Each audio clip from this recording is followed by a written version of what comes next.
మన నారా చంద్రబాబు నాయుడు గారు కూడా చిన్నతనం నుంచి కాలేజీ రోజు నుంచి నాయకత్వ లక్షణాలతోటి అక్కడ నాయకుడిగా కాలేజీలో ఉంటూ అక్కడి నుంచి తనకి ఇష్టమని ఈ ఫీల్డ్లో రాణించాలి, నా రాష్ట్రానికి సేవలు చేయాలి, ఇక్కడ ఏమైనా సరే అవ్వాలి అనే అకుంఠిత దీక్షతో అయ్యారు.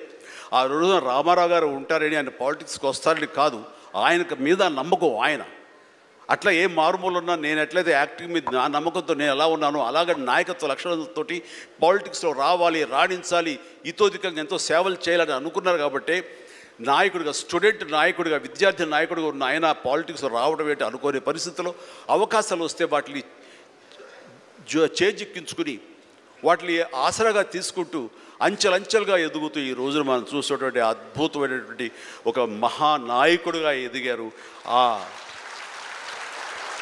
ఆయన దిశానిర్దేశంలో, ఆయన నాయకత్వంలో హైదరాబాద్ దగ్గర నుంచి ప్రతి నగరం, అంటే ఫస్ట్ ఇండియాలో ఆఫ్టర్ బెంగళూరు మళ్ళీ అలాంటి ఐటీ నగరంగా, అంటే ఎంత విజనరీ అంటే ఫ్యూచర్లో ఇది డెఫినెట్గా ఈ రోజున మనం అనుకుంటున్నాం డిజిటలైజేషన్ ఆ రోజున అంత ఉధృతంగా లేదు, అలాంటి దాన్ని అవి తీరుతుంది ఆయన అన్నారే.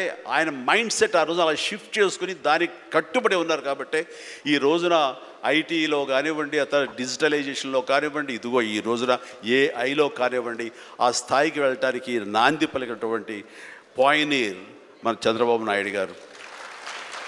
సో ఇలాంటి నాయకుల మైండ్ సెట్ షిఫ్ట్ అవ్వడం అన్నది ఎంతగా అభివృద్ధిలోకి ఎంత ఇదిగా ఉందో మనం తేటతెల్లంగా చూస్తున్నాం. కాబట్టి it's a wonderful subject. Sharini, I do appreciate. All the very best. Thank you so much, sir.